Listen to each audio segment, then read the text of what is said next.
है मैथ्स में, प्रैक्टिस तो मैथ्स में चलती रहेगी। जितना मैं पढ़ा रहा हूँ उसमें थ्योरी ऑलमोस्ट कवर हो जाएगी, प्रैक्टिस तो अपन करते रहेंगे इन 2 सालों में, ठीक है। चल नेक्स्ट क्वेश्चन देखते हैं अपन, सभी लिखना स्टार्ट करें। Online students can we start now? Yes sir.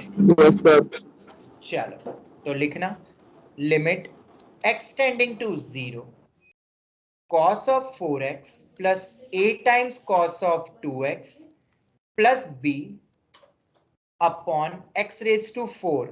अगर ये हमारा l के बराबर है, बहुत इंपॉर्टेंट वेराइटी है for IIT JEE and mains oblique any exam, किसी भी एग्जाम में ये टाइप के क्वेश्चन की वेराइटी मिलेगी। क्या है ये वेराइटी? तो अभी तक तुमने लिमिट की वैल्यू निकालना सीखी, राइट? अब मैं तुम्हें बोल देता हूं कि लिमिट कुछ है, कुछ कंडीशन, जैसे l is a finite number, finite value है, तो फिर कुछ अननोन दे दिए मैंने फंक्शन में, a और b दिख रहे 2 अननोन। इन अननोन की वैल्यूज क्या होगी? Find a, b।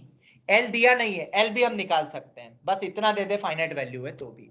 तो अननोन की वैल्यूज को कैसे निकालते लिमिट चैप्टर में, अब अपन वो देखना चाहना है, स्टार्ट कर रहे हैं। Online students can we start? ऐसे क्वेश्चंस कैसे करेंगे अननोन वाले, मॉड्यूल में भी गिवन है और PYQs प्रीवियस ईयर क्वेश्चंस में भी तुम्हें बहुत मिलेंगे मेंस और IIT में, ठीक है।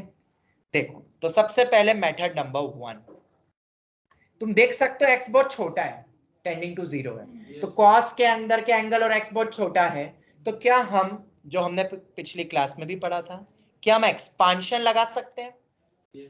अगर x बहुत छोटा होता है तो वी कैन अप्लाई द एक्सपांशंस।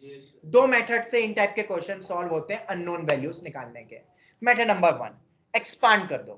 तो हमने सबने cos x का एक एक्सपांशन पढ़ा हुआ है, 1 minus x square by 2 factorial plus x raise to 4 by 4 factorial minus x raise to 6 by 6 factorial plus and so on. This is nothing but cos x। अब अगर यहां पे तुम्हें x की जगह 4x दे दिया है तो x को 4x से रिप्लेस कर दो, 4x का whole square upon 2 factorial plus 4x की पावर में 4 अपॉन में 4 फैक्टोरियल माइनस 4x की पावर में 6 अपॉन में 6 फैक्टोरियल एंड सो ऑन। ऐसे ही होगा एक्सपांशन, ये पूरा एक्सपांशन कर दिया, plus a times of cos 2x का भी सेम एक्सपांशन होगा, x छोटा इसलिए एक्सपांशन लग पा रहा है, 1 माइनस 2x का होल स्क्वायर अपॉन में 2 फैक्टोरियल प्लस 2x की पावर में 4 अपॉन में 4 factorial minus and so on. आगे और एक प्लस b भी है, इस प्लस b को मत भूल जाना, जो भी है। अब ये हमने 4 तक ही क्यों एक्सपांड करा, ऐसे तो ये और आगे तक जाएगा। तो डिनोमिनेटर देखो, अगर तुम डिनोमिनेटर में नजर मारोगे तो देखो डिनोमिनेटर की पावर कितनी है, x रेज टू 4 है। 4 सर। तो 4 से आगे तो अपन को जरूरत ही नहीं है एक्सपांड करने की, क्यों जरूरत नहीं है, और फिर हाँ। आंसर क्या होगा, अब मैं वो सब चीजें तुम्हें बताता हूं। यहां तक किसी को कोई डाउट? सर हम cos 4x को 4 cos x लिख सकते हैं? है नहीं नहीं नहीं नहीं नहीं, cos 4x को 4 cos x, अरे ऐसे बाहर नहीं निकलता है। ये तो तुम ऐसा बोल रहे हो साइन 60 डिग्री को कर दो 60 साइन खा गया, साइन 1 डिग्री। ओ बाप रे, ये कौन सा मैथ्स लगा रहे हो भाई? एक फॉर्मूला जरूर होता है cos 2 थीटा, जो मैंने शायद पहले बताया भी था, ये होता है 2 cos square theta minus 1 plus cos 2 theta, या 1 माइनस 2 साइन स्क्वायर थीटा। ये लगाओ, ज्यादा से ज्यादा लगाने हो तो भाई, ऐसे नए फॉर्मूले मत बनाओ, cos 2 थीटा को 2 cos थीटा, अरे ऐसे बाहर नहीं निकलता है रे, अरे बाप रे। चलो याद रखोगे ना सभी? हाँ सर। चलो आगे बढ़ते हैं। अब इन टाइप के क्वेश्चन में क्या करते हैं, हमने एक्सपांड कर दिया, अब अपन क्लब करेंगे, कलेक्ट करो सबको, क्लब करो सबको, इकट्ठा करो, मतलब सेम सेम कोफिशिएंट वाले, सेम सेम x की पावर वाले, सबको इकट्ठा कर दो, कांस्टेंट को इकट्ठा कर लो, अगर कोई कांस्टेंट से इकट्ठा, तो ये मेरी स्टेप नंबर 2 होगी। तो क्या तुम मुझे करके दोगे इस पूरे पार्ट में से? हाँ सर। जैसे कि कांस्टेंट कितना दिख रहा है, 1 प्लस a प्लस b, हमने कल भी ऐसे करे थे एक्सपांशन वाले क्वेश्चन, 1 a और b, ये पूरा कांस्टेंट इकट्ठा हो गया। उसके बाद मेरे ख्याल से एक्स स्क्वायर का कोफिशिएंट मिलेगा तुम्हें, भी बाहर हाँ माइनस, सर, बाहर माइनस साइन है, ठीक है, या पूरी प्लस ही रखते हैं अपन, पूरा एक्स स्क्वायर का कोफिशिएंट देखते हैं। 4 का स्क्वायर कितना बनेगा 16, 16 बाई 2 फैक्टोरियल, और बाहर माइनस है 16 बाई 2 फैक्टोरियल। पहले टर्म में से एक्स स्क्वायर का कोफिशिएंट ये बना। दूसरी टर्म में से बताओ, ये 2x का होल स्क्वायर क्या होता है 4x स्क्वायर, बाहर माइनस है और एक a भी है, a को मत खा जाना, तो minus 4a by 2 factorial, x square तो बाहर है, कोई डाउट? बस इससे अलावा तो और कोई है नहीं, और होता तो मैं और लिख लेता, प्लस अब x रेज़ टू क्यूब तो है ही नहीं ना, x क्यूब तो कहीं से भी नहीं दिख रहा है, x रेज़ टू 4 और देखते क्योंकि नीचे x रेज़ टू 4 तक गया है, बताओ 4 raise to 4, 4 raise to 4 upon में 4 फैक्टोरियल, इधर 2 रेज़ टू 4 मतलब 16 हो गया, और एक a 16a by 4 factorial plus में है, हाँ सर, ये पूरा x रेज़ टू 4 का कोएफिशिएंट है, मैं x रेज़ टू 4 लिख देता हूं यहाँ पे, ये हो गया। अब इसके बाद जो भी टर्म्स आएगी वो कुछ x रेज़ टू 6 में होगी एंड ब्ला ब्ला ब्ला, बहुत सारी टर्म आएगी। ऑनलाइन स्टूडेंट समझ में आया?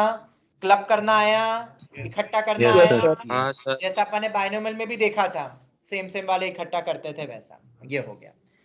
लिमिट एक्सटेंडिंग टू 0, ये आ गया। ये बहुत इजी होते हैं, बस पता होना चाहिए, तो जेई में तुम ऐसे ही कर लोगे एक क्वेश्चन, तो ये हो गया। अब लॉजिक स्टार्ट होते हैं, जो शायद कल मैंने थोड़ा सा ब्रीफ आउट करा था, एक बच्चे का डाउट था तब, ER01 के एक बच्चे का डाउट था, तब मैंने क्लियर आउट करा था, ये हो गया। उसने पूछा था कि सर कब तक एक्सपांड करते हैं, जैसे अपन ने यहाँ पे भी करा हुआ है। अब सुनना, ये Root टर्म, denominator. ये कांस्टेंट दिख रही ना, अगर ये term if 1 plus a plus b अगर ये नॉट इक्वल टू 0 होती है, लेट सपोज ये वैल्यू क्या होती है नॉट इक्वल टू 0, तो मुझे कुछ कांस्टेंट मिलेगा ऊपर मिनिमम पावर, तो बाकी सब तो x स्क्वायर है, और नीचे कितना है x रेज़ टू 4, और लिमिट किस पे टेंड हो रही है, तो क्या ये 0 वैल्यू पे सर। इंफिनिटी नहीं हो जाएगी? हाँ सर।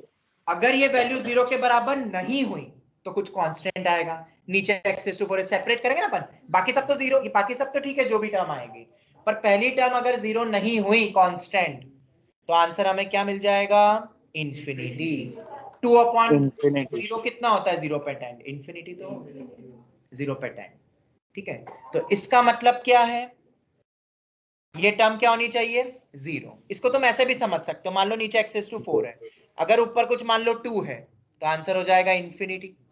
मान लो 3x अपॉन में x रेज़ टू 4 होता, तब भी आंसर कितना होता, क्योंकि नीचे तब भी x ज्यादा है। Infinity. अगर मान लो 4x स्क्वायर अपॉन में x रेज़ टू 4 होता, तब भी इंफिनिटी। मान लो 5x cube upon x raise to 4 होता, तब भी इंफिनिटी। जैसे ही अपना कुछ कुछ ax raise to 4 upon x raise to 4 होता, तो आंसर a आ जाता। मतलब नीचे x रेज़ टू 4 है तो ऊपर x रेज़ टू 4 से कम वाले कोफिशिएंट सब 0 होने चाहिए ना, न्यूमरेटर। हाँ। जल्दी, अगर 0 नहीं हुए तो इंफिनिटी आंसर आ जाएगा, और तुम्हें आंसर क्या बोला है फाइनाइट, इनफाइनाइट One. नहीं बोला है। This value is a finite value equal to l, जो कि फाइनाइट है। तो इस लॉजिक से हमें ये जो अपन ने लॉजिक अभी समझे, एक्सपांड और क्लब करने के बाद सेकंड लॉजिक, थर्ड पॉइंट अगर अपन बात करें वो ये है कि अगर नीचे x रेज़ टू 4 है मिनिमम, तो ऊपर पार्ट में x रेज़ टू 4 से कम कोएफिशिएंट वाले होने ही नहीं चाहिए, डिग्री वाले होने ही नहीं चाहिए, अगर होंगे तो आंसर इंफिनिटी हो जाएंगे, और तुम्हें बोला है फाइनाइट।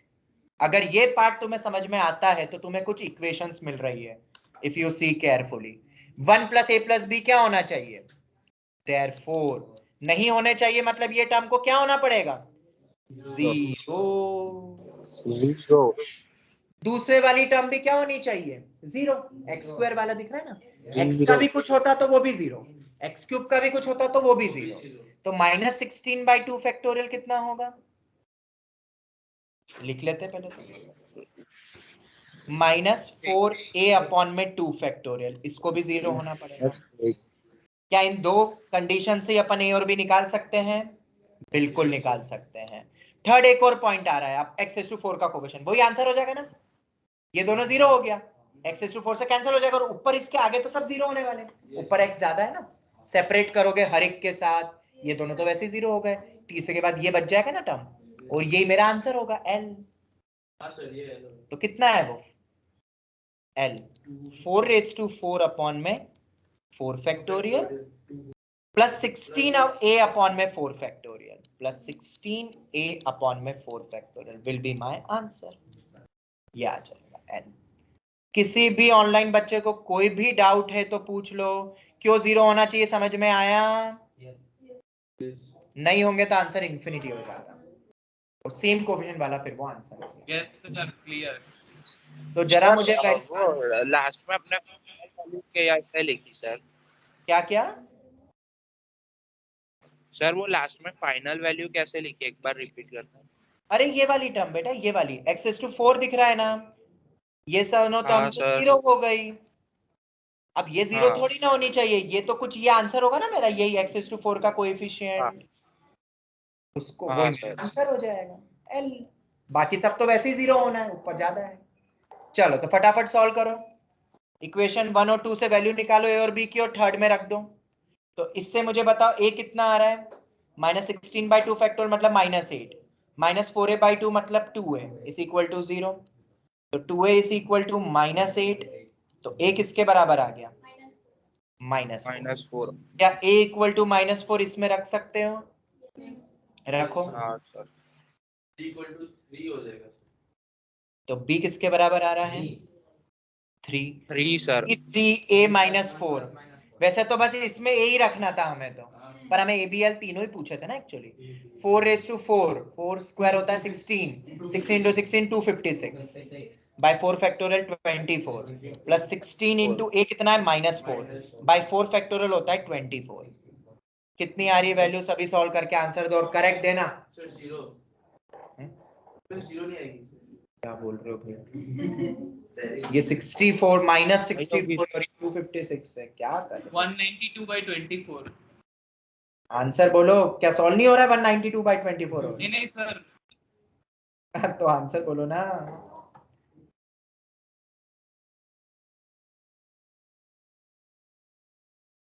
कितना, 8।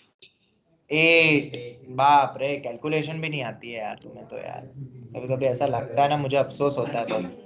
8 आ रहा है रे, करो सॉल्व को। ये हो गया, ये आ गया। समझ में आया सर कैसे करते हैं अननोन वैल्यू सर वो निकालना? L की वैल्यू कैसे लिखी?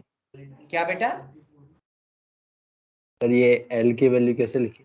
ये डब्बा कैसे लिखा ये? Yes sir. अरे बेटा ये देखो ना, नीचे x⁴ है, तो ऊपर भी यस सर। x⁴ का कोफिशिएंट ही आंसर होगा ना, सब सेपरेट करेंगे तो ये दोनों तो 0 हो गए, यस सर। x⁴ कैंसिल हो गया तो ये बच गया ना। इसके बाद वाले तो सब 0 हो जाएंगे, क्योंकि ऊपर x² बचेगा, फिर x³ बचेगा, और 0 पे 10 पे तो वो सब 0 हो जाएंगे, बस ये बच जाएगा ना। कल भी तो बताया था, सेम कोफिशिएंट वाले देख लो बस, और यस उससे सर। छोटे वाले 0 होना जरूरी है। ये जो लॉजिक अपन ने सीखा, ये पूरा लॉजिक था कि अगर ये 0 नहीं हुआ तो ये वैल्यू अपनी इंफिनिटी हो जाएगी, सब 0 इंफिनिटी हो जाएगी, तो इनको सर 0। उससे बड़े वाले भी 0 होते हैं। इसके बड़े वाले तो सब न्यूमरेटर में 0 हो रहे हैं बेटा, हाँ न्यूमरेटर। और इधर तो 1/0, नीचे x 0 हो रहा है ना, ज्यादा है x नीचे, तो आंसर इंफिनिटी हो जाएगा, और हमें तो फाइनाइट बोला है। समझ में आया? Yes sir. Yes sir. चलो ये हो गया। इसके बाद ये तो हो गई अपनी first method, method number 1। Now we will be discussing method number 2। Same question की मेथड नंबर 2 क्या होगी, क्वेश्चन को वापस उठाएंगे।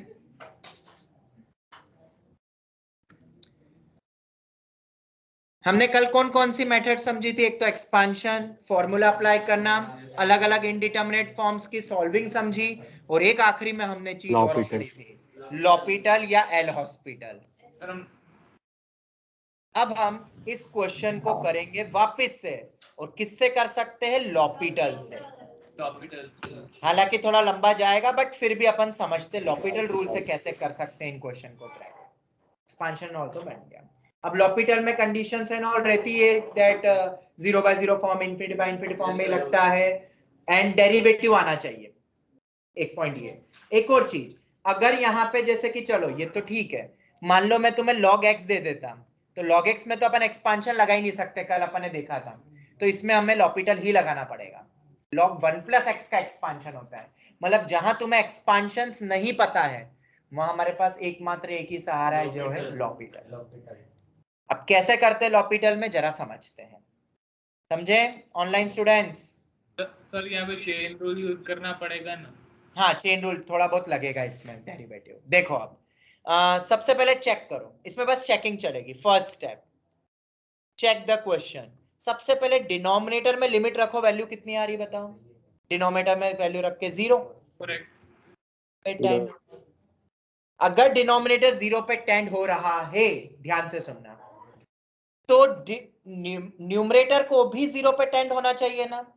सुनो क्यों, मान लो नहीं होता 0 पे, मान लो 2 पे हो रहा है टेंड, तो आंसर तो इंफिनिटी हो जाएगा ना। क्या आंसर तुम्हें इंफिनिटी बोला है कि फाइनाइट वैल्यू? फाइनाइट। तो अगर डिनोमिनेटर 0 पे टेंड हो रहा है तो साइमल्टेनियसली न्यूमरेटर को भी 0 पे टेंड होना पड़ेगा, वो इनडिटरमिनेट फॉर्म बनना पड़ेगा, पे होना पड़ेगा, क्योंकि अगर कुछ और होगा तो तुम समझ गए होगे नहीं हो पाएगा, फिर तो आंसर इंफिनिटी हो जाएगा। तो अगर न्यूमरेटर को भी 0 पे टेंड होना है तो जरा लिमिट रख दो। cos 0 कितना होता है 1, 4 into 0 होता है cos 0 1, ये भी 1 हो जाएगा, 0 मत कर देना, साइन नहीं है वो, प्लस बी। तो क्या इस पूरी टर्म को भी इक्वल टू 0 होना पड़ेगा? बिल्कुल होना पड़ेगा। और जरा ऊपर ध्यान से वापस पलट के देखो, क्या यही हमारी फर्स्ट इक्वेशन थी? देखो देखो देखो, यही थी। ये रही कांस्टेंट, बिल्कुल सेम चलेगा। यहाँ एक एक स्टेप में एक एक मिलेगा, जैसे अब यहाँ पे x का कोफिशिएंट नहीं है ना, तो यहाँ पे भी x का कोफिशिएंट से कुछ मिलेगा नहीं। फिर एक और मैं बताऊंगा अभी, बिल्कुल सेम वैसे ही चलता जाएगा l'Hopital में भी। तो पहली कंडीशन मिल गई, समझ आ रहा है? चलो स्टेप नंबर 2, सेकेंड स्टेप। क्या अब ये मेरा 0/0 फॉर्म बन गया है? अगर बन गया तो क्या अपन l'Hopital, हाँ सर। क्या अब अपन l'Hopital लगा सकते हैं इसमें? बिल्कुल लगेगा। तो हाँ ऊपर सर। का डेरिवेटिव और नीचे का डेरिवेटिव, नीचे का डेरिवेटिव x⁴ का 4x³ होगा, होगा कि नहीं होगा? बिल्कुल होगा। 4x। हाँ सर। न्यूमरेटर का डेरिवेटिव बोलो, cos 4x का माइनस साइन 4x, cos का माइनस साइन होता है बट फिर 4x का भी करना है, चेन रूल। 4x का कितना होता है? 4 होता है, 4। ये हो गया। उसके बाद नेक्स्ट टर्म क्या है? a cos 2x, cos 2x का कितना हो जाएगा? माइनस साइन 2x, माइनस और 2x का कितना हो जाएगा? 2। ये हो गया। 2x का 2 ना, चेन रूल अंदर तक करना रहता है पूरा, ये हो गया। उसके बाद कौन सा बचता है? प्लस b, b का तो कितना हो जाएगा? 0, ये आ गया। 0। लिमिट एक्सटेंडिंग टू 0 था, ये फॉर्म बन गया, और इसकी वैल्यू l फाइनाइट होनी चाहिए। चाहो तो अपन इसके बाद भी एक्सपांशन लगा सकते हैं, फॉर्मूला अप्रोच लगानी तो वो कर लो, एक्सपांशन यहाँ पे भी लगा सकते हैं, मतलब थोड़ा कर लो सॉल्व l'Hopital से फिर एक्सपांशन लगा दो आसान बनाने के लिए, ये भी टेक्निक है। दोनों का मिक्स्ड अप भी होता है, फर्स्ट मेथड और सेकंड मेथड का। सर ये 0/0 फॉर्म है अभी भी? हाँ अब देखो, अगर आप फिर से चेक करो, वंस अगेन चेक, अगर डिनोमिनेटर 0 हो रहा है, 0 पे टेंड हो रहा है कि नहीं denominator in the given limit, तो न्यूमरेटर को भी होना चाहिए ना, बिल्कुल होना चाहिए। हाँ नहीं सर। हो रहा है, कुछ वैल्यू मिल रही है तो उसको किससे इक्वेट कर दो? 0 से, जैसे अभी ऊपर अपन ने बनाया था ना, 0। होना ही चाहिए। पर यहाँ अनफॉर्चुनेटली 0 पे मिल रहा है, कुछ मिला नहीं। तुम देख सकते हो ऊपर भी, क्या x का कोफिशिएंट कुछ मिला था क्या? नहीं, इसलिए यहाँ पे भी हमें कुछ मिला नहीं। अगर कुछ मिलता तो उधर x का कोफिशिएंट से भी ऊपर कुछ मिलता, तो ये भी 0 पे टेंड हो ही रहा है ना, साइन 0 0 होता है, तो कुछ मिला नहीं, बट कोई बात नहीं। स्टेप नंबर 3, अगर ये 0/0 फॉर्म है तो फिर से l'Hopital लगा सकते हैं, लगाओ l'Hopital।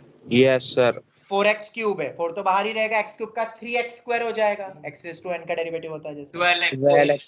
12x², बिल्कुल 12x। सही, बिल्कुल सही, 12x² हो गया। पावर देख, मतलब न्यूमरेटर देखो, अब sin 4x का कितना होता है? cos 4x, और 4x का 4 4 प्लस होता है ना, 16 cos x हो जाएगा। माइनस 16 cos 4x हो गया। इधर देखते, sin 2x का cos 2x होगा और 2x का 2 होगा, 4 ये हो गया, देख लो आराम से देख लो, यही आएगा। हाँ सर। 2x का 2 भी सर होगा। सेकंड स्टेप में भी आपने डेरिवेटिव किया? हाँ डेरिवेटिव 0/0 फॉर्म चलता जाएगा ना, अभी l'Hopital बार बार लगाते जाएंगे। Yes sir. ये बन गया। और अब सर इसकी तो वैल्यू cos 4x का 4 sin 4x हो जाएगा। sin 4x का बेटा cos 4x होता है ना, फिर 4x का एक 4 भी होगा ना, चेन रूल, जब तक x तक नहीं पहुंचेंगे। Yes, ये sin x थोड़ी ना है, sin 4x है, तो फिर 4x का भी करते हैं, चेन रूल ये कहता है मल्टीप्लिकेशन में। ठीक है, ये बन गया। चलो फिर से चेकिंग, फिर से वही,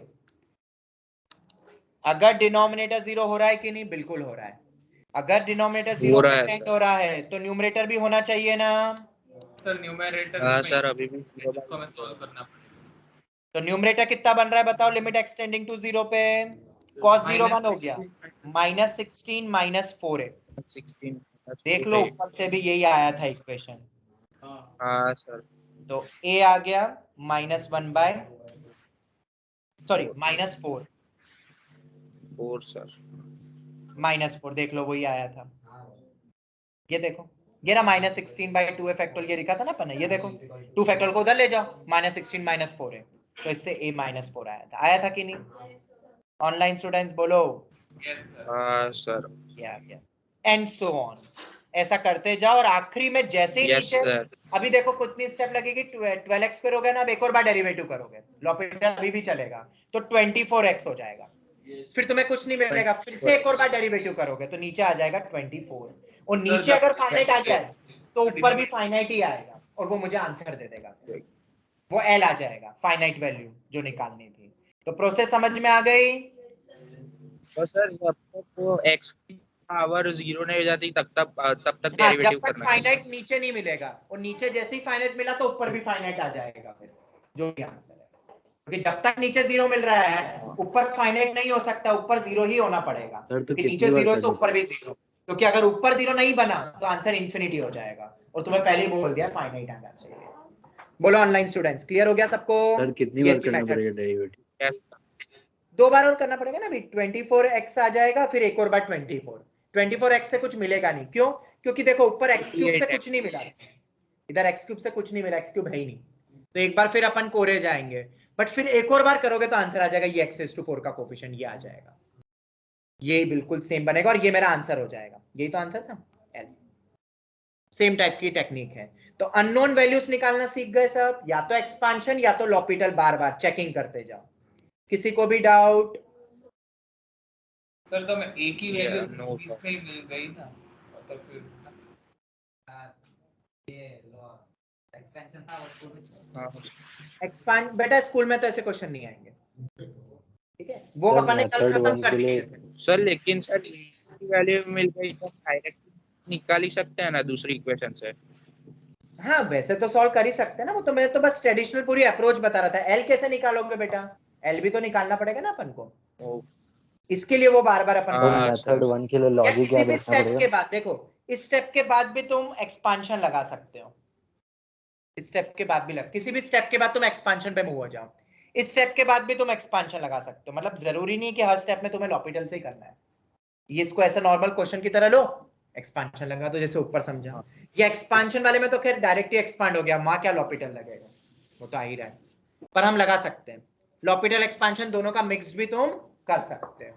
अब इस टाइप के क्वेश्चंस मैंने ER1 वाली बैच को भी कुछ दिए हैं, तुम्हारे भी मैं नोट्स में ऐड कर दूंगा, तुम कर लोगे, तुम क्वेश्चन लिख लो पहले, उस पेज छोड़ दो, तो इस बहाने फिर सॉल्व हो जाएंगे। मैं तुम्हें क्वेश्चन लिखवा देता हूँ, सभी क्वेश्चन लिख लो इस टाइप के, और पेज छोड़ देना, 2-2 पन्ने छोड़ना, क्योंकि दोनों मेथड से करना है, मेथड सर 1 इस टाइप के मतलब ये अननोन वाले ओके सर। सर तो स्क्रीनशॉट ले। स्क्रीनशॉट भी ले सकते हो, पर सॉल्यूशन मैं भी ऐड कर दूंगा ये नोट्स में भी तुम्हारे, ठीक है। ये क्वेश्चन लिख लो, ये रहा पहला क्वेश्चन, सेम ही टाइप का है। अब इसमें मैंने =2 दे दिया है, पर यहाँ पे 3 अननोन छोड़ दिए ABC, तो आखिरी में जब कंपेयर करोगे तो उससे 2 से इक्वेट करके C भी निकल जाएगा। लिख लो सब क्वेश्चन, उनको मैंने ये वाला करवा दिया था, और तुम्हें जो करवाया वो उनको मैंने होमवर्क में दे दिया, देखना अभी नीचे। अब सेम कराने में मुझे भी बोरिंग लग रहा था, सुबह भी वही करवाया, इवनिंग में भी अभी उनको वही पढ़ा के आ रहा हूँ, फिर से वही सेम क्वेश्चन, मेरे को लगा क्वेश्चन चेंज कर देते हैं, होमवर्क वाला तुम्हारा उनका रेगुलर हो जाएगा। एक ही क्वेश्चन कितनी बार कराऊं, रट गया था मतलब अभी पढ़ा रहा था मैं, यूं ऐसे लिख लिख के कर रहा था, सब स्टेप याद है। ऐसा हो जाता है, इसलिए तो मैं तुम्हें भी बोलता हूँ कभी कभार कोई चीज अगर समझ में नहीं आए ना बेटा, उसको बार बार देख लो। फंक्शन अगर टफ लग रहा है तो उसको 4 से 5 बार उसकी रिकॉर्डिंग देखो उस पर्टिकुलर टॉपिक की, फिर दिमाग में ऐसे कैसे नहीं बैठेगा यार। बचपन में एबीसीडी हजारों बार पढ़ा था, तब जाके आज भी रटे हुए हैं। तो ये आज भी टेक्निक का कायम है, और तुम तो किस्मत वालों की रिकॉर्डिंग है भाई, किस्मत वाले हो तुम। आज से 2 साल पहले वाली बैचेस के पास तो कुछ नहीं था। अभी भी बहुत सारे ब्रांच में रिकॉर्डिंग्स नहीं है। हाँ नहीं होती, वो तो तुम्हारे लिए करी हुई है मैंने अनऑफिशियली, तो मैं उम्मीद करता हूँ तुम यूटिलाइज करोगे, पर वो कभी भी बंद हो सकती है, पर जब तक चल रहा है तब तक यूटिलाइज करो। पूरा चल ही रहा है अभी, तो हेल्प लो बेटा। जहां कोई जो तुम्हें लग रहा है नहीं याद आ रहा है नोट्स पढ़ते हुए, एक तो नोट्स प्रॉपर बनाओ, पढ़ते हुए सुबह कुछ समझ में नहीं आ रहा है, ओपन करा, अरे ये तो वो पॉइंट था, अरे कितना अच्छा है भाई। रिसोर्सेस को यूटिलाइज करो, नहीं करोगे तो भाई तुम्हारी मर्जी। तुम्हें तो मैं हर तरीके से हेल्प कर रहा हूँ, आखिरी में मेहनत तो तुम्हें ही करनी है ना। लिख लिया क्वेश्चन? चलो तो देख लो इसमें क्या करा है, मेथड 1 में वही एक्सपांशन, पूरा वही लिखा, देखो हर स्टेप लिखी हुई है, क्योंकि उनको यही करवाया था एक्चुअल क्वेश्चन। क्लब अरेंज कर दो सबको, कर दिया, फिर इक्वेशंस आ जाएगी, वो जीरो, इन सबको जीरो होना पड़ेगा, ठीक है। फिर उसके बाद ये जीरो होना पड़ेगा, उससे इक्वेशंस बन गई, हो गया। फिर मेथड 2 वही लॉपिटल, ऊपर जीरो तो नीचे भी जीरो, ब्ला ब्ला ब्ला ब्ला ब्ला ब्ला ब्ला चलता गया है।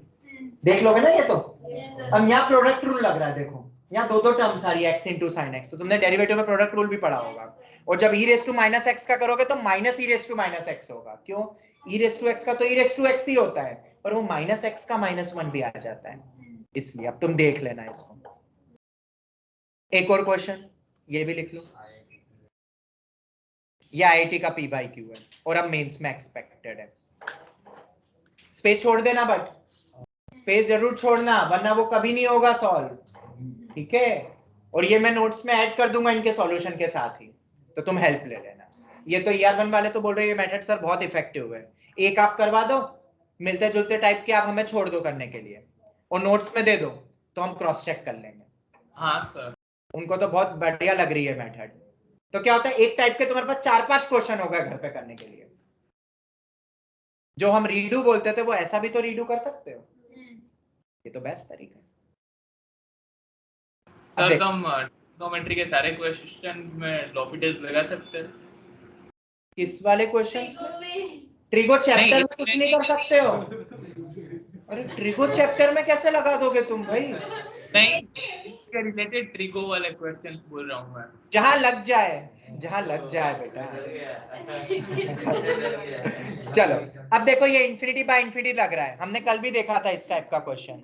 हम x को 1/t कर देंगे, अभी x बहुत बड़ा है तो एक्सपांशन नहीं लगा सकते हो। अगर तुमने कल की क्लास अटेंड करी है तो ये क्वेश्चन तुम्हें समझ में आ जाएगा। और t टेंडिंग टू 0 प्लस होगा, हमने प्रीवियस टू प्रीवियस में भी ये लॉजिक समझा था कि क्यों 0 प्लस होगा। एलसीएम लिया, अब t बहुत छोटा है, ये रहा, x को अपन ने ये मान लिया -t² + t⁴, n को हाफ, एक्सपांड कर दिया, सब एक्सपांड। और उसके बाद तो तुम्हें पता है, क्लब करो इकट्ठा करो, ये देखो क्लब कर लिया इकट्ठा, इसको 0 होना पड़ेगा, इसको भी 0 होना, नहीं यही मेरा आंसर होगा, क्योंकि नीचे t² है ना, बट इसकी वैल्यू तुम्हें ऑलरेडी 0 दी हुई है, इक्वल टू 0 है, तो इसकी भी वैल्यू फिर 0 ही हो जाएगी।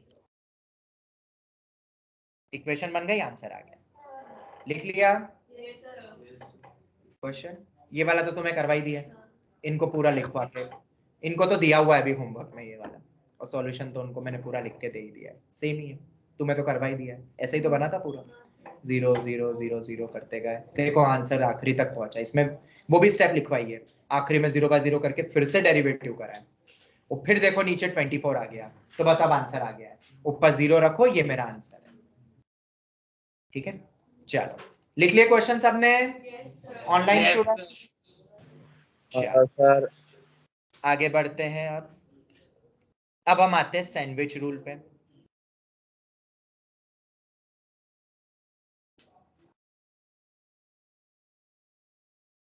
तो इसमें तुम्हें मैं जगह छोड़ दूं यहाँ पे, कितनी जगह छूटेगी?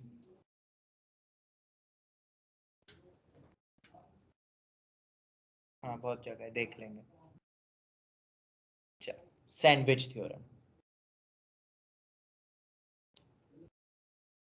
बस ये आखिरी थ्योरी बची है इस चैप्टर की। इसके बाद अपना स्टार्ट होगा स्टैटिस्टिक्स। Sandwich theorem. अब सैंडविच थ्योरम होता क्या है? What do mean by sandwich theorem? तो नाम पढ़ के हंसी आ रही है, क्यों? भूख भी लग रही है, सैंडविच खाने का मन हो रहा है। हाँ इसका वेट कर रहे थे, क्या है ये? अच्छा, क्या है ये? इंटरेस्टिंग लग रहा है। अच्छा चलो, तो मैं थोड़ा और इंटरेस्टिंग बनाता हूँ इस थ्योरम को, ठीक है। Limit x tending to f x, तुम्हें इसकी वैल्यू निकालनी है। वैल्यू निकालनी है, यहां तक तो नॉर्मल था, बट दिक्कत क्या हो गई? We are unable to find the value. हमें वैल्यू निकालनी थी, बट तुम वैल्यू नहीं निकाल पाए। इसमें तो एक शॉक वाली भी होनी चाहिए ना।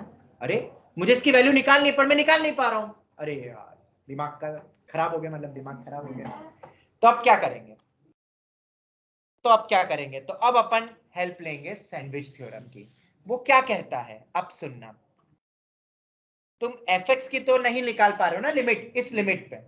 मान लो तुम इस लिमिट में ये पता कर लो कि ये gx से छोटा है। एक कोई दूसरा फंक्शन ले लिया मैंने जो कि बड़ा है fx से, और एक और फंक्शन लेता हूं जो कि उससे छोटा है। ये तुम्हें सोचने पड़ेंगे क्वेश्चन में, हम करेंगे एग्जांपल, ठीक है। अगर ये तुम सोच लेते हो जो इससे छोटा और बड़ा है इस लिमिट पे, मतलब x की जो भी वैल्यू उसके नियर बाय वैल्यू पे ये इससे छोटा होगा और ये इससे बड़ा होगा, अगर सोच लेते हो, ठीक है। तो अब तीनों तरफ लिमिट ले लो, तीनों तरफ लिमिट ले लो। ले ली लिमिट सर। अब मान लो अगर तुम्हारी किस्मत अच्छी रही, किस्मत ने साथ दे दिया, तो तुम इसकी वैल्यू और इसकी वैल्यू अब निकाल पा रहे हो। मतलब तुम्हें वही फंक्शन लेने हैं आजू बाजू वाले जिसकी वैल्यू तुम निकाल पाओ, क्योंकि मुझे अपने बाल को सेटल भी तो करना है। वो इससे सेटल नहीं हो पा रहा है, आजू बाजू वाले फंक्शन से सेटल हो जाए, हम ऐसा सोच ले फंक्शन। पर अभी किस्मत और भी साथ देनी पड़ेगी। हमने सोच तो ली है, वैल्यू तो निकाल ली, दोनों की वैल्यू मान लो अगर तुम्हारी किस्मत हुई तो दोनों की सेम भी आ गई, और अगर सेम आ गई दोनों की लिमिट की वैल्यू, तो बीच वाले की भी वही होगी। समझ में आ गया? This is the limit sandwich theorem. अगर आजू बाजू की लिमिट लगा के वैल्यू निकल जाती और सेम आ जाती है, निकल जाती, पहले तो नहीं निकल पा रही थी, निकल पाती तो ये कुछ पढ़ते ही नहीं। अगर नहीं निकल पा रही और आजू बाजू वाले फंक्शन की निकल जाती और सेम आ जाती है, तो बीच वाले की भी सेम एली होगी। ऑनलाइन स्टूडेंट समझ में आया? सर वो gx के नीचे एरो बना के क्या नोटेशन दिया है? अरे ये लिमिट लगा H है दी ना? तीनों तरफ, एरो लगा के लिमिट की नहीं वैल्यू एल आ गई है, आंसर ओके अपना सर। लिमिट लगाने के बाद, और दोनों पे सेम आती है तभी बीच वाले की भी वही होगी। तो फिर इससे नहीं कोई और फंक्शन सोचो, या ये सैंडविच थ्योरम से बनेगा ही नहीं, कुछ और अपनी पुरानी मेथड से ही बनेगा। हमने कितनी मेथड समझ ली? टोटल 5 टाइप के अपने लॉजिक्स हो गए। पहला फॉर्मूला अप्रोच, या फॉर्मूला नहीं तो साइन एफ एक्स अपॉन में एफ एक्स, बस एफ एक्स 0 पे टेंड हो तो फॉर्मूला तब भी लग जाता है। या एक्सपांशन जो कि उसके प्रूफ ही है, या लॉपिटल रूल, या अलग अलग इनडिटर्मिनेट फॉर्म्स की solving, 1 raise to infinity, infinity minus infinity, infinity upon infinity, maximum power out, ये सब पढ़ लिया और आज अननोन निकालना भी सीख लिया। अब जब ये सब कुछ हाथ नहीं लग रहा है और लिमिट कोई क्वेश्चन है, तो हम आखिरी में सैंडविच थ्योरम से भी कर सकते हैं। एग्जांपल दूं तो तो सैंडविच क्लियर हो जाए। थ्योरम टाइम कंज्यूमिंग है, क्या? टाइम ज्यादा लगता है इसमें? नहीं नहीं, मैं बता रहा हूं ना क्वेश्चन, बहुत इजी क्वेश्चन से स्टार्ट करते हैं जो कि गुजरात बोर्ड की टेक्स्ट बुक का ही क्वेश्चन है। हाँ बेटा, नहीं नहीं नहीं, वो पता है तो फिर हमें करता ही नहीं है, सब हमसे पूछा तो यही है ना। नहीं नहीं नहीं, ये फंक्शन में बता ना क्वेश्चन कैसा आएगा। क्वेश्चन देखो, sin x अपॉन में x limit x tending to infinity, ये क्वेश्चन है। How to solve? अब इधर बाल तो खड़े होने चाहिए, कोई भी वैल्यू 1 तो नहीं कह रहा है ना। ये क्वेश्चन स्कूल एग्जाम में आएगा एमसीक्यूज में, और आंसर 1 नहीं होगा और एक ऑप्शन 1 होगा जरूर, क्योंकि बच्चे रटे हुए रहते sin x अपॉन x 1। पर मैंने तुम्हें कहा है कि वो फॉर्मूला स्मॉल x के लिए f(x) should tends to, tending to 0। और यहां तो x किस पे टेंड हो रहा है? Sine infinity upon infinity is not 1 भाई, साइन 0/0 1 होता है, और साइन इंफिनिटी जो होता है ना ये डज नॉट एग्जिस्ट होता है। Sine infinity no one knows कितना होगा, इंफिनिटी पे कितनी होगी साइन की वैल्यू। अब देखो कैसे करते हैं। हमें साइन इंफिनिटी तो नहीं पता, कोई बात नहीं, पर हमें इतना जरूर पता है ना कि साइन एक्स -1 to 1 के बीच में ही होगा। इक्वालिटी भी हो सकती है, क्या पता इंफिनिटी पे दोनों की वैल्यू के बराबर हो जाए, साइन एक्स किसी भी एक की वैल्यू के बराबर। साइन एक्स -1 to 1 के बीच में होता है ना, साइन एक्स कभी 1 से बाहर हुआ है क्या? नहीं, और वही नेगेटिव में -1 से छोटा कभी हो नहीं सकता है, ये तो तुमने 10th में भी पढ़ा होगा कि 1 से ज्यादा sin x की वैल्यू कभी होती नहीं है, और वही दूसरे क्वाड्रेंट में जाओगे तो नेगेटिव होगी, तो ज्यादा से ज्यादा -1 ही होगा। ठीक है, फंक्शन फॉर्मेट सबने पढ़ा है फंक्शन चैप्टर में। तीनों में आप क्या डिवाइड कर दो, x पॉजिटिव ही है, can we write like this? सोच ली हमने वो दोनों आजू वाले, और हमारी किस्मत बहुत अच्छी थी। क्यों तुम्हारी किस्मत भी क्यों अच्छी है? क्योंकि टीचर सामने बैठा है, टीचर करवा रहा है, तो वो ले गई ऐसे क्वेश्चन, ऐसे फंक्शन जहां आजू बाजू की वैल्यू लिमिट लगा के कितनी आ रही है, 1/∞ शायद 0 पे टेंड होगा, -0 इसकी भी वैल्यू अंडा, इसकी भी वैल्यू अंडा, तो बीच वाला भी अंडा ही होगा ना। हो गए भाई बाल सेटल, और एक स्माइल तो बनती है। Answer is 0। तो sin x अपॉन x limit x tending to infinity होता है 0। इस क्वेश्चन को तुम किसी भी और मेथड से नहीं कर सकते थे। सर लॉपिटल लगा देते तो, अरे भाई लॉपिटल कैसे लगेगा? लॉपिटल के लिए वो 0/0 या ∞/∞ होना चाहिए, ये दोनों ही फॉर्म नहीं है। नीचे भले ही इंफिनिटी बन रहा है, sine infinity is not infinity, वो तो एग्जिस्ट नहीं करता, और जो भी होगा वो -1 to 1 के बीच में होगा। इट इज नॉट इंफिनिटी जो मैं इंडिटरमिनेट लगा दूं। अब समझ में आ गया, लिमिट ले ली, सॉल्व कर लिया, आंसर आ गया। ठीक है, एक और क्वेश्चन, एक और छोटा सा क्वेश्चन।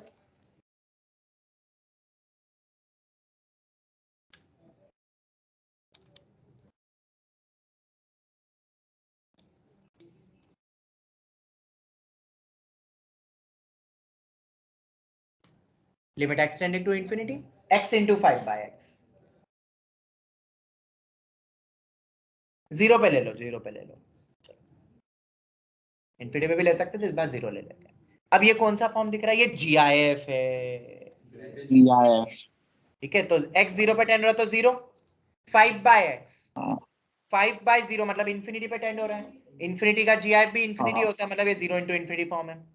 ये मैंने कल बताया था, इसमें या तो 0/0 बदलते हैं या ∞/∞ बनते हैं और फिर लॉपिटल लगाते हैं। But the thing is that GIF को तुम क्या डेरिवेटिव करोगे और लॉपिटल लगाओगे? GIF का डेरिवेटिव तो कुछ होता ही नहीं है, कुछ पता ही नहीं, तो यहाँ पे ये कोई भी थ्योरम नहीं लगेगी। और अब हम मदद लेंगे इस क्वेश्चन को, सिर्फ एकमात्र तरीका है और वो है सैंडविच। ठीक है, समझ आता है? अब सुनो कैसे करते हैं। तुमने एक थ्योरी पढ़ी होगी, मैंने ही तुम्हें बताया था फंक्शन चैप्टर में, कि GIF ऑफ x, x या x से छोटा होता है या x -1 से बड़ा होता है, ये पढ़ाया है। अगर तुम AITS की तैयारी कर रहे हो, नोट्स पढ़ रहे हो, तो ये तुम्हें मिलेगा, और ये बहुत इंपॉर्टेंट थ्योरी है, और ये बहुत इजी है, NCERT ने भी दिया है। अरे नाम क्या होता है GIF का? Greatest integer value less than और इक्वल टू x, ऐसा लिखा हुआ रहता है, लेस देन और equal to x, less than और इक्वल टू x, और x -1 से तो बड़ा ही होगा। एग्जांपल वाइज x को मान लो 2.3, तो GIF होगा 2, 2.3 -1 1.3 के बीच में। अगर अब तुम x को इंटीजर ले लो तो ये बराबर हो जाएगा, इसलिए इक्वालिटी लगाइए। जैसे 2 ले लिया तो ये भी 2, और 1 से तो बड़ा ही होगा, यहाँ इक्वालिटी नहीं आती है, याद रख लोगे? वो आजू बाजू इसमें तो क्लिक ही हो जाएगा। ऐसी अगर फ्रैक्शनल होता तो उसमें भी आजू बाजू फिक्स से 0 क्लोज से 1 ओपन, 0 क्लोज से 1, तो ये याद रख लोगे ना। चलो, तो आप कैसे करोगे? बाकी तो FFM मेथड तुम्हें आती है। यहाँ पे x के बजाय 5/x है, तो ये वैल्यू इसी के बीच में लाई करेगी ना। अरे x मेरा यहाँ पे 5/x है, 5/x और 5/x -1, ये लिख लिया। अब क्या मल्टीप्लाई करूं तीनों में? x,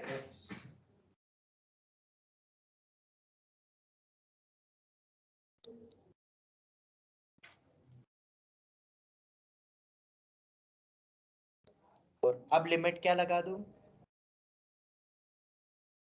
तीनों में लगा दूं। अब देखो इधर हमने LHL RHL चेक नहीं करा है, ये तो हम खैर RHL के अकॉर्डिंग लिख रहे हैं, x को मैंने पॉजिटिव माना है। अगर तुम LHL की भी अकॉर्डिंग सोचते हैं तो x नेगेटिव होता, तो जब भी नेगेटिव से मल्टीप्लाई करते हैं तो इनइक्वालिटी बदलती है, तब भी बीच वाला तो वही रहेगा ना, ये दोनों बदलेंगे। अरे भाई सैंडविच देखा कभी सैंडविच, वो जो दो ब्रेड की लेयर होती है, ऊपर वाली ब्रेड की लेयर को नीचे कर दो, नीचे वाली ब्रेड की लेयर को ऊपर कर दो, अरे आलू तो वही का वही रहेगा, वो थोड़ा ना बदल रहा है बीच का मसाला। तो भले ही यहाँ पे तुम LHL के अकॉर्डिंग इसकी साइन बदल भी देते हैं, तब भी बीच में तो वही रहता। और फिर से तुम्हारी किस्मत तो बहुत अच्छी, क्यों 5 है, ये कितना बन रहा है 5 माइनस एक्स, और लिमिट एक्स टेंडिंग टू 0 पे ये भी वैल्यू कितनी हो गई 5, तो बीच वाला भी कितना होगा 5। समझ आया? ये एक और क्वेश्चन तुमने सैंडविच थ्योरम पे देख लिया, ये रहा। ऑनलाइन स्टूडेंट्स समझ आया कि नहीं आया? ऐसे होते हैं जिसमें लाइक दोनों साइड लिमिट सेम हो, वो आते हैं। बेटा ये क्वेश्चंस आते हैं, ये टेक्स्ट बुक के क्वेश्चंस करवा रहा हूँ तुम्हें, वो गुजरात बोर्ड की। सर अगर किस्मत अच्छी नहीं हुई तो देखो अब तो फिर नहीं कर पाओगे फिर, ऐसा ये मैंने अब आज तक आईटी में जो भी क्वेश्चन आए हैं वो टफ नहीं आए, वही टफ नहीं आए सैंडविच पे, वरना टफ बहुत बन सकते हैं, वो तुम सोच ही नहीं पाओ आजू बाजू वाले। पर जनरली क्वेश्चन में सोच लेते वैसे ही क्वेश्चन आए आज तक, मैंने तुम्हें 2 बताए।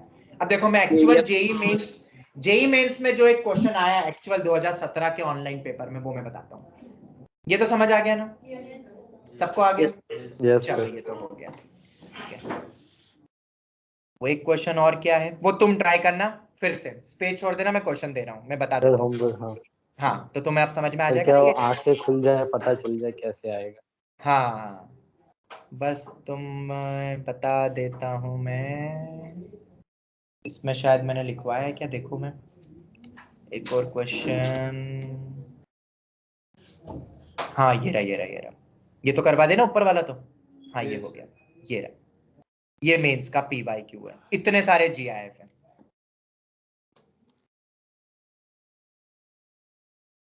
ये सब GIF चल रहे, कितने 100 तक है, 100 टर्म्स है टोटल, और बाहर एक एक्स है।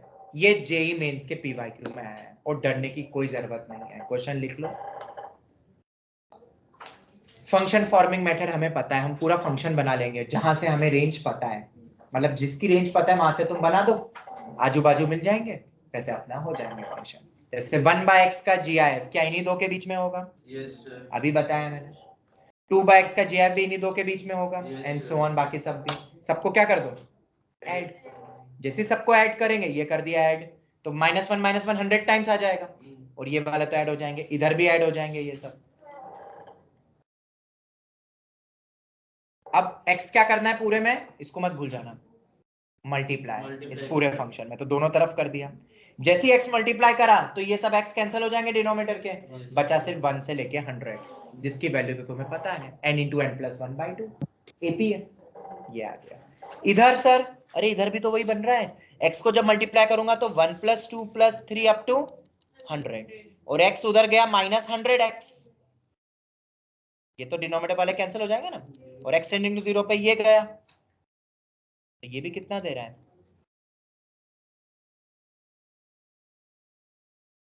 तो बीच वाले की भी क्या होगी वैल्यू, सेम होगी। ये जेई मेंस के π/2,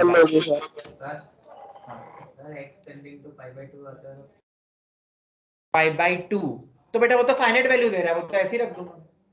ये तो फिर अब मेंस में आएगा ना। अगर इनडिटरमिनेट फॉर्म नहीं बन रहा है तो वैल्यू रख दो और सबके GIF निकाल लेना, तो π/2 मतलब 1.57 होता है, डिवाइड कर लो, अप्रोक्सीमेट वैल्यू निकाल के GIF ले लो, राइट कर दो। जहां इंडिटरमिनेट फॉर्म है ही नहीं वहां टेंशन ही, जहां इंडिटरमिनेट फॉर्म होता है वो सॉल्विंग सीखते हैं। हाँ बेटा ये मेंस में आया, सैंडविच वाला है कोई PYQ? अभी तक नहीं आया, लेटेस्ट कुछ सालों से अभी तक नहीं आया है। ओके, मेंस में ही आया है जो मैंने तुम्हें बता दिया, बाकी आया नहीं, तो एक आइडिया लग गया।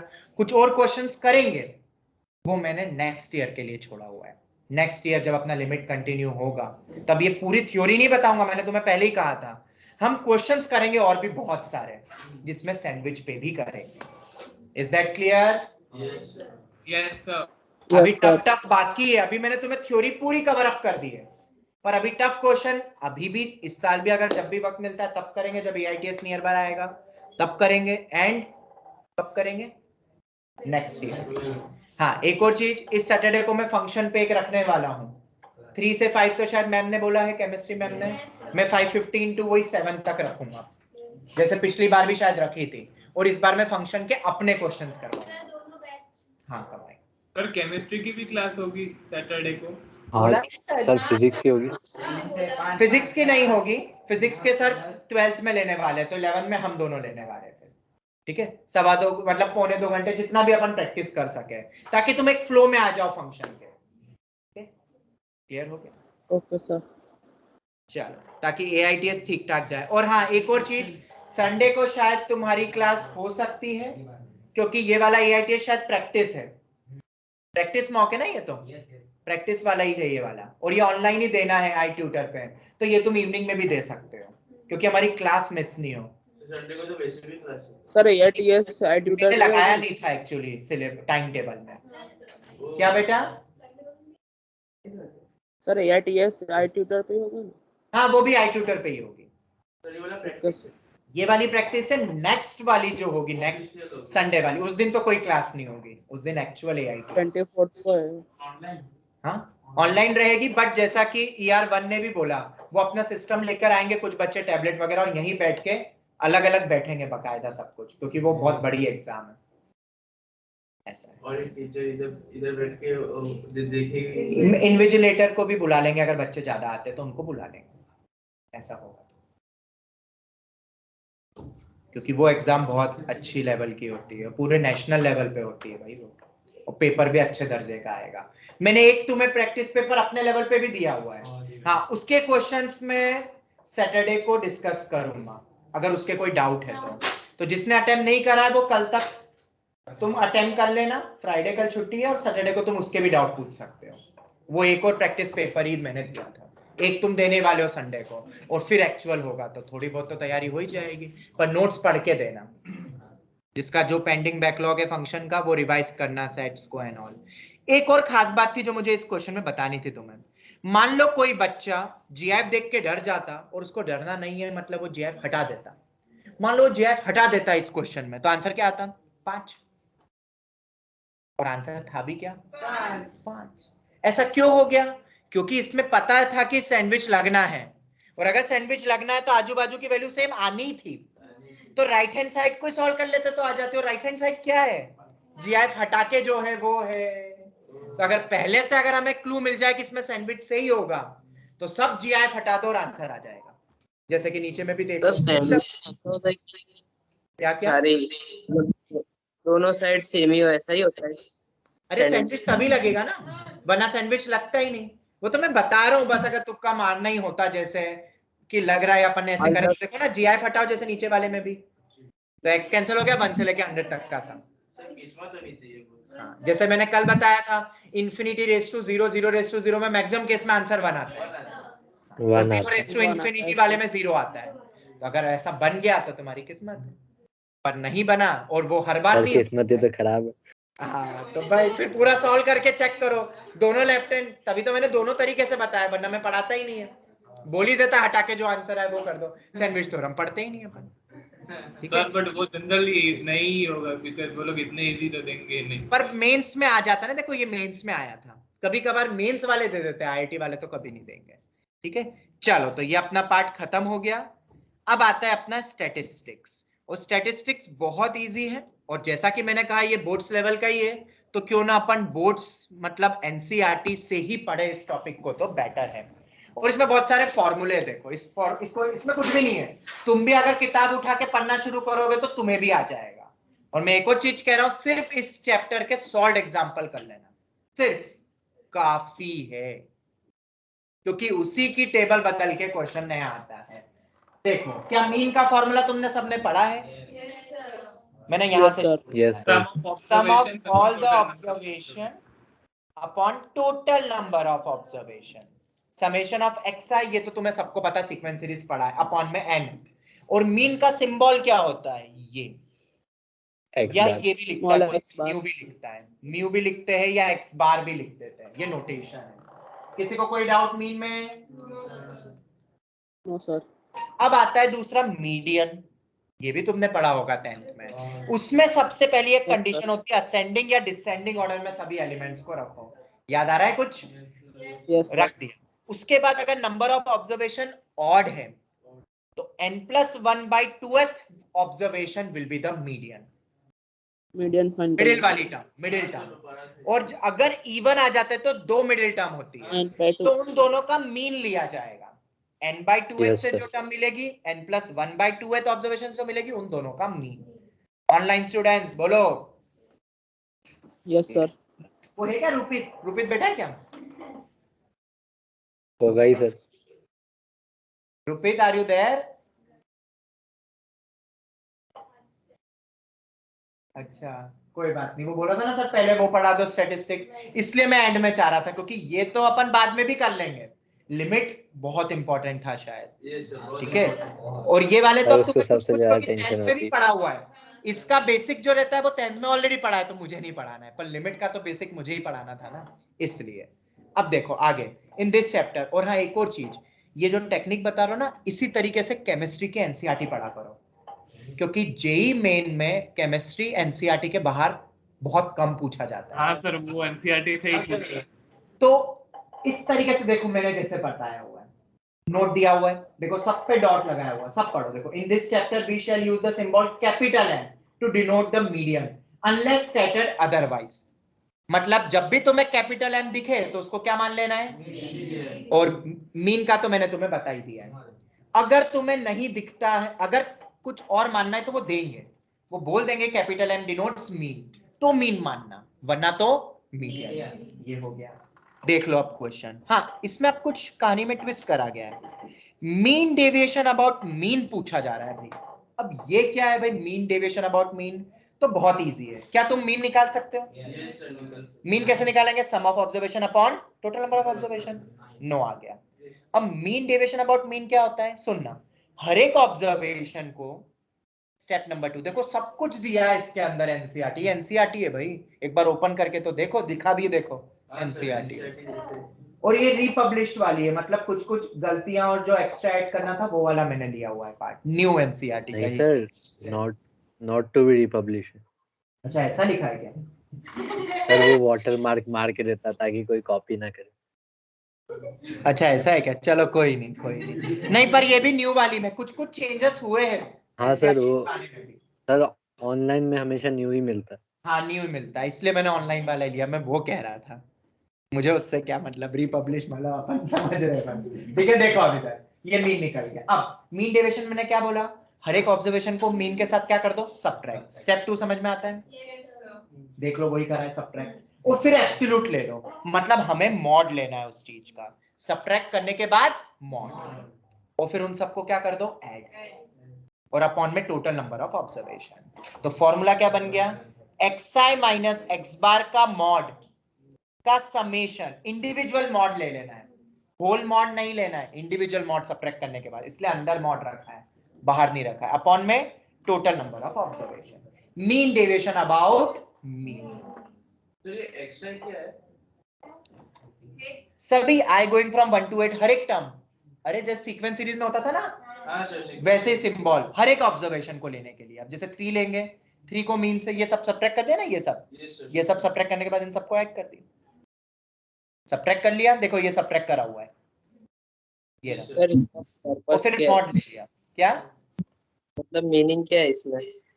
बेटा, Mean mean deviation. Deviation about mean and all ये कैसे काम आता है वो ये समझो आगे जाके। अब तो ये मेथड यूज नहीं करते, अब तो वेरिएंस हो गया और कोफिशिएंट ऑफ वेरिएंस यूज होता है, ये नए टॉपिक्स आ गए हैं।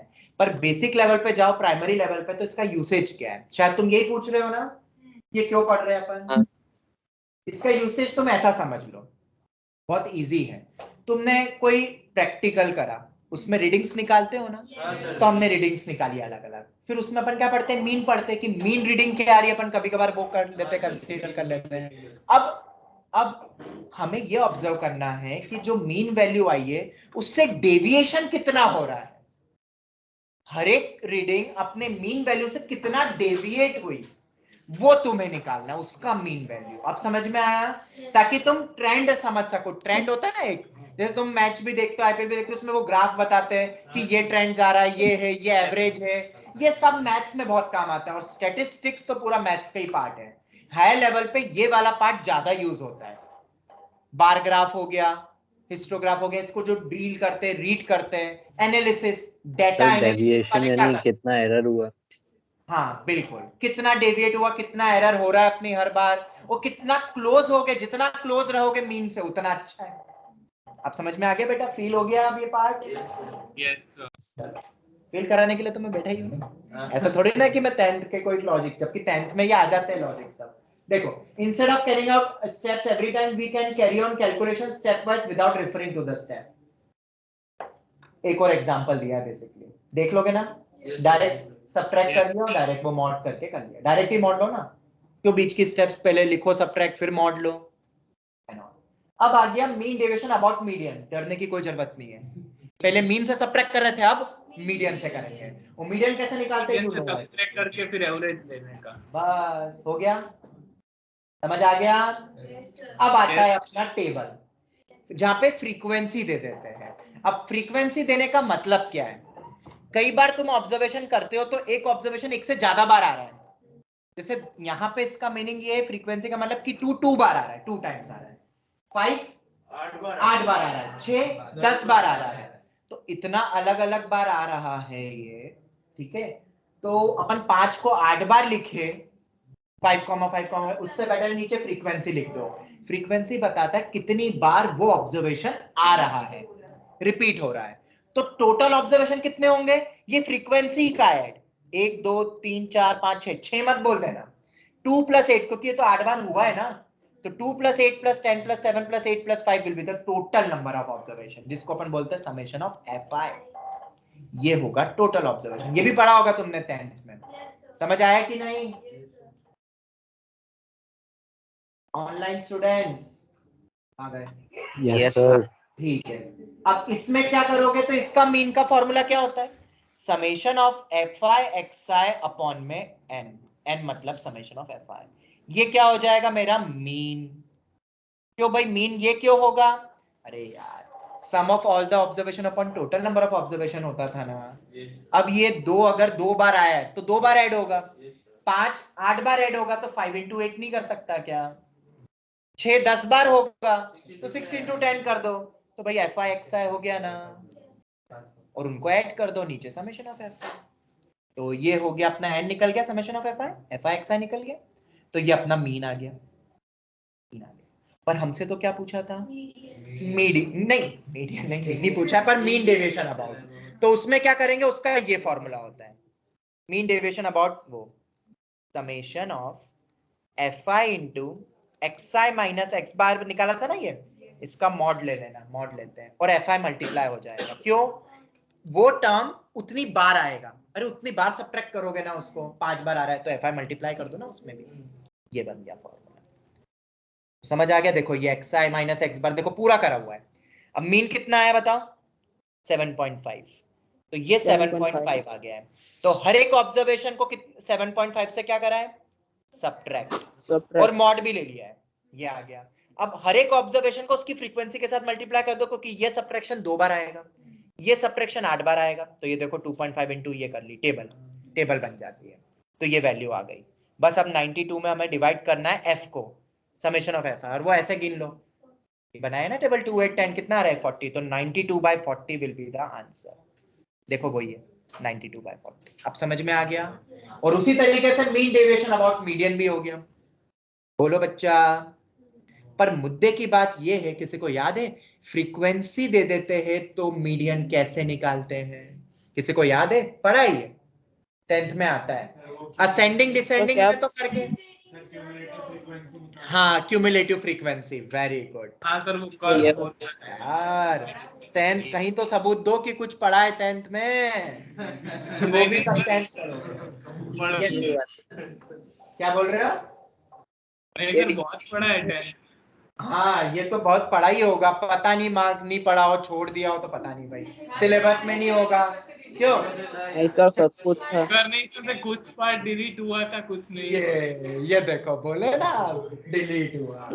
फाइंड द मीन, चलो देखते हैं। Find the mean deviation about median, mean deviation about median. तो सबसे पहले मीडियन निकालना आना चाहिए। अब मीडियन कैसे निकालेंगे यहाँ पे?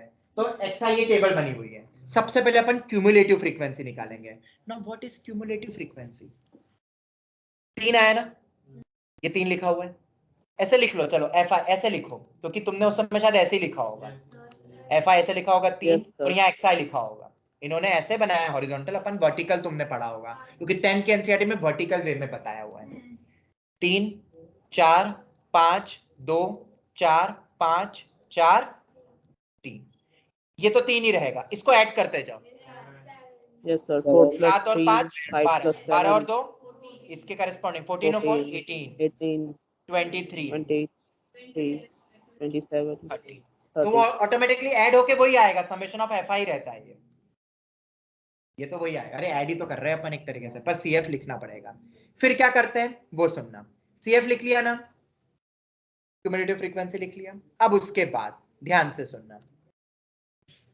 नाउ एन कितना आया बताओ? फ्रीक्वेंसी कितनी आई टोटल? 30, जो कि क्या है? E1। ठीक है, एक चीज और, ये असेंडिंग ऑर्डर में लिखा हुआ है, ये भी देख लेना। वैसे तो वो वैसे ही देते हो, वो कोई दिक्कत वाली बात नहीं है। ठीक है, असेंडिंग ऑर्डर ये देख लो। तो given observation are already in, अगर नहीं है तो लाना पड़ेगा ना, इसमें भी लाना पड़ेगा। जैसे यहाँ 12 दे देते हैं, यहाँ 9, तो पहले अपन 9 लिखते फिर 12 लिखते, वो जरूरी है, मीडियन में वो जरूरी होता है, फिर ही तो मिडिल उठाते हैं। तो अब n अगर इवन है तो कितनी मिडिल टर्म होती है? 2। ठीक है, तो 30 का क्या करेंगे वो पता है ना, कैसे मीन लेते थे? कौन सा ऑब्जर्वेशन होगा? एक तो 30/2 और एक 30/2 + 1 का मीन, 15 और 16 टर्म का मीन होगा मीडियन, वो वाला ऑब्जर्वेशन यही करते थे ना। तो कितना आ गया बताओ? 15 और 16 ऑब्जर्वेशन कितना आया? 13 आ रहा है। समझ में आया? अगर ये वैल्यू आ जाती 29, तो 29 + 1/2th ऑब्जर्वेशन हो जाता, होता कि नहीं? ऑनलाइन स्टूडेंट्स बोलो। ये हो गया, ये आ गया, ये आ गया 13। Any doubt?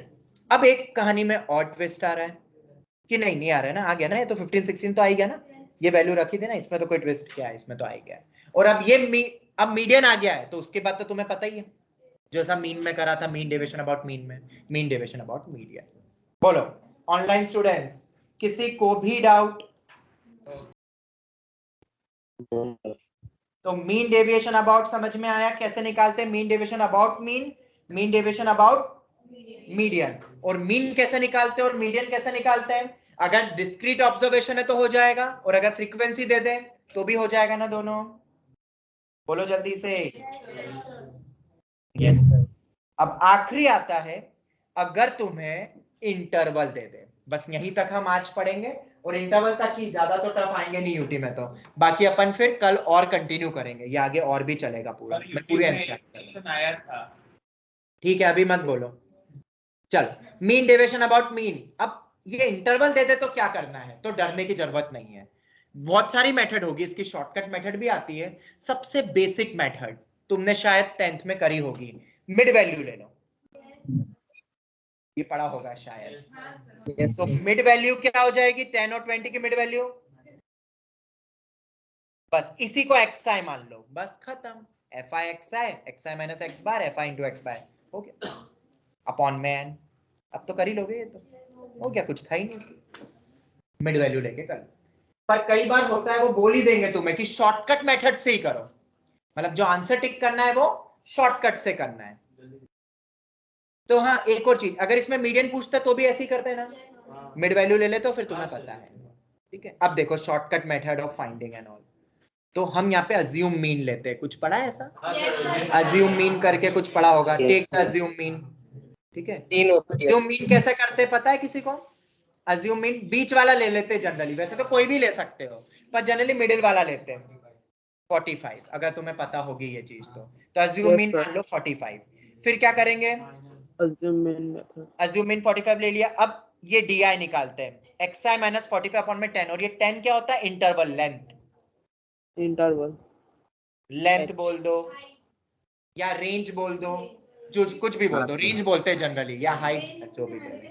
20 minus 10 generally range बोलते हैं इसको, 20 माइनस 10, तो 10 से डिवाइड कर देना। xi माइनस 45 ये जो अज्यूम मीन है, मतलब xi माइनस ए अपॉन में h, ये होगा मेरा di, और जो fi xi करते थे वो fi di करो, तो ये और प्रिसाइज वैल्यू देगा। सेम ही क्वेश्चन यस सर। देखो आंसर कितना आता है इससे भी, इधर तो सेम ही आ रहा है, पर कई जगह पे ये और प्रिसाइज होता है, मतलब ये और मेथड्स एक्स्ट्रा बनते जा रही है, और ये इजी भी कर रहा है, कैलकुलेशन कम कर रहा है, ये वैल्यू छोटी हो जाती है ना, फिर वहां कैलकुलेशन सर ज्यादा। लेकिन टेबल बनाना पड़ता है, हाँ टेबल तो इनडायरेक्टली तो कैलकुलेशन उतनी ही होती है। ठीक है, बट बेटा तुमने भी शायद पढ़ा होगा टीचर ने कि शॉर्टकट मेथड से आएगा तुम्हें यही करना है, वो दे देते हैं ब्रैकेट में लिख के, ठीक है, सब्जेक्टिव। यस सर, वो टीचर ने कहा था पिछले साल। हाँ वही। अब फॉर्मूला क्या होता है, ये सब तो अपन ने कर लिया, fi into x minus x bar, ये तो हो गया। ये फॉर्मूला होता है मीन का। मीन कैसे निकालेंगे आप, इस वाले में मीन कैसे निकलेगा, ये एक्स बार, तो इसका फॉर्मूला है ये a प्लस ए क्या था, assume mean, fi di upon में n into h।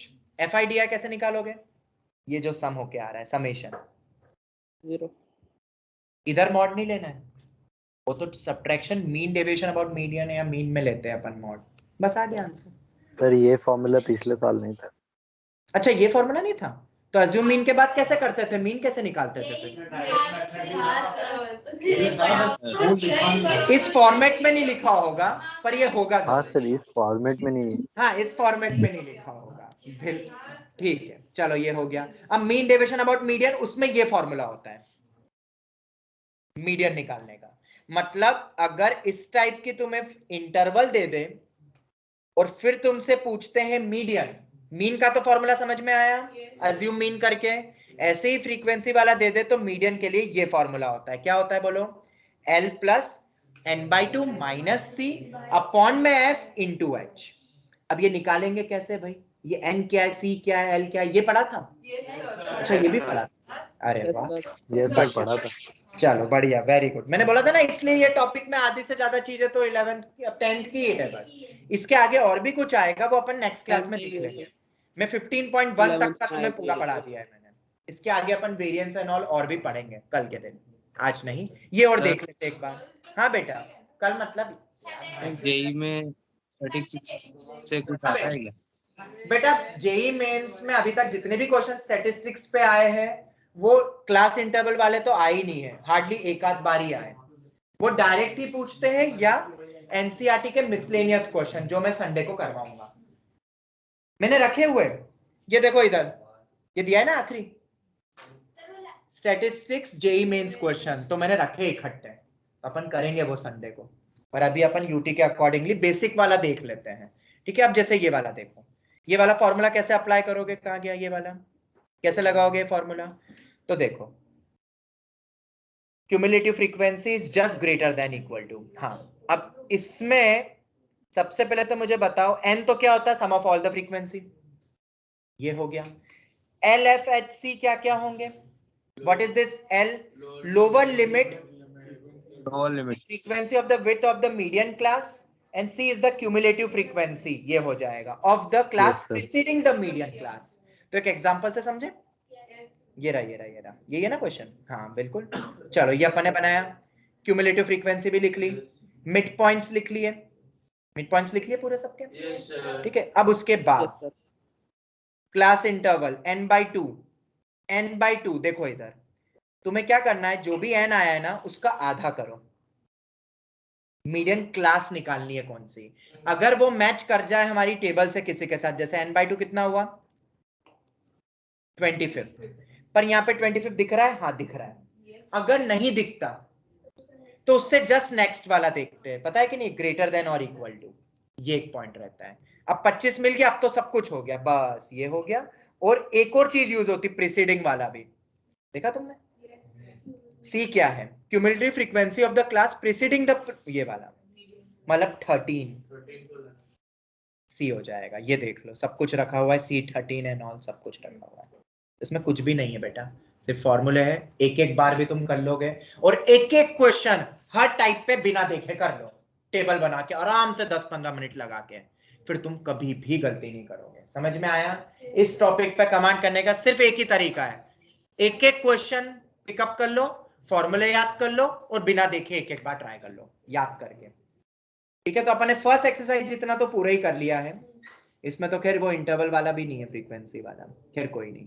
Variance and all upon next class में करेंगे, स्टैंडर्ड डेविएशन ऑफ वेरिएंस। ठीक है, उसके भी कुछ फॉर्मूले ये वाले आते हैं, हाँ ये वाले, ये क्वेश्चन आते हैं बेटा, ये अपने क्या बोलते हैं कॉम्पिटिटिव एग्जाम्स में, जैसे कि वेरिएंस दे दिया, ये दे दिया, एक ऑब्जर्वेशन ये दे दिया है, तो न्यू ऑब्जर्वेशन कितना होगा, गलती से कोई मिस्टेक हो के अगर ये हो गया तो न्यू कितना होगा और पुराना कितना होगा, ये सब अपन करेंगे ना नेक्स्ट क्लास में, और फिर ये सब फॉर्मूले को ब्रीफ आउट करा हुआ है। ठीक है सर, इसमें नोट्स में क्या लिखे, फॉर्मूले लिखे खाली? फॉर्मूले याद करने हैं, अभी संडे को मैं और पढ़ा दूंगा ना, फिर देख लेंगे। अभी तक तो अपन ने जितने फॉर्मूले लिखे हैं ना बस उतने लिख लो, और हर एक का मीनिंग क्या है, और अगर टाइम मिलता है तो एक एक क्वेश्चन अपने लेवल पे एनसीईआरटी के क्वेश्चन भी नोट्स में लिख लो तो बेस्ट रहेगा। बाकी फिर मैं कुछ और भी बताऊंगा, मेरे कुछ इंपॉर्टेंट नोट्स भी है जिससे अपन ब्रीफ आउट करेंगे कुछ चीजें, और ये है मेंस लेवल के 2019 में जितने भी क्वेश्चन आए थे ऑनलाइन पेपर्स में, वो मैंने सब इकट्ठे करे हुए हैं विद सॉल्यूशन। हर साल एक क्वेश्चन, हर फेज में एक क्वेश्चन आता है ना, तो कितने फेज होते हैं ऑनलाइन में, सब में एक एक क्वेश्चन आया है। ठीक है, तो अपन संडे को करेंगे ये। ओके चलो, तो अपन यही वाइंड अप करते हैं। अब जिसने भी यूटी नहीं दिया है वो आराम से आज कर लेना, और जिसने दे दिया है कोई बात नहीं, अब वापिस से जो नहीं बने उनको गो थ्रू कर लेना। ठीक है, इसलिए तो मैंने इसको आखिरी में छोड़ा हुआ था, क्योंकि यूटी लेवल पे टफ नहीं दे सकते ना, टाइम कितना कम होता है, अब उसमें बड़ी बड़ी टेबल वाले थोड़ी ना देंगे एकदम बड़े बड़े फॉर्मूले वाले। ठीक है, चलो यही वाइंड अप करते हैं अपन। Thank you, thank you sir. Thank you. Thank you, thank you.